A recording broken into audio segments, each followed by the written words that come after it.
अल्हम्दुलिल्लाहि रब्बिल आलमीन वस्सलातु वस्सलामु अला रसूलिल करीम अम्मा बाद क़ाल अल्लाहु तआला अऊज़ु बिल्लाहि मिनश शैतानिर रजीम बिस्मिल्लाहिर रहमानिर रहीम वमा अरसलनाका इल्ला रहमतल लिल आलमीन फ़क़ाल अल्लाहु तआला वसौफ़ यु'तीका रब्बुका फ़तर्ज़ा सदक़ल्लाहुल अज़ीम।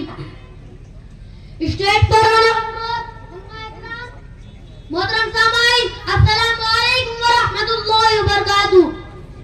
मैंने खुतबे में जो आयत पढ़ी थी वसौफ़ यु'तीका रब्बुका फ़तर्ज़ा, ऐ मेरे महबूब अनक़रीब हम आपको इतना अता करेंगे कि आप हम पर राज़ी हो जाए। मोहतरम हज़रात, हज़रत आदम अलैहिस्सलाम इस दुनिया में तशरीफ लाए, दिल में यही अरमान था कि अल्लाह मुझसे राज़ी हो जाए। हज़रत नूह अलैहिस्सलाम इस दुनिया में तशरीफ लाए, दिल में यही अरमान था कि अल्लाह मुझसे राज़ी हो जाए। हज़रत इब्राहिम अलैहिस्सलाम इस दुनिया में तशरीफ लाए, दिल में यही अरमान था कि अल्लाह मुझसे राज़ी हो जाए। हज़रत मूसा और ईसा अलैहिस्सलाम बल्कि तमाम अंबिया ने इस दुनिया में तशरीफ लाए, दिल में यही अरमान था कि अल्लाह मुझसे राज़ी हो जाए। दुनिया में जितने भी औलिया तशरीफ लाए हैं सब अल्लाह की रज़ा चाहते हैं। अर्श व फर्श अल्लाह की रज़ा चाहती है, शाम की चांदनी अल्लाह की रज़ा चाहती है, यहाँ तक के जन्नत के हूर व मलाइका अल्लाह की रज़ा चाहते हैं।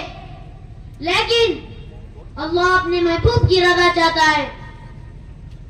अल्लाह की रज़ा चाहते हैं तो आलम, अल्लाह की रज़ा चाहते हैं तो आलम, अल्लाह चाहता है रज़ा महबूब तो आलम। इसी बातों में अपनी तकरीर खत्म करता हूँ। माशाअल्लाह, ये थे फुहैरा इब्ने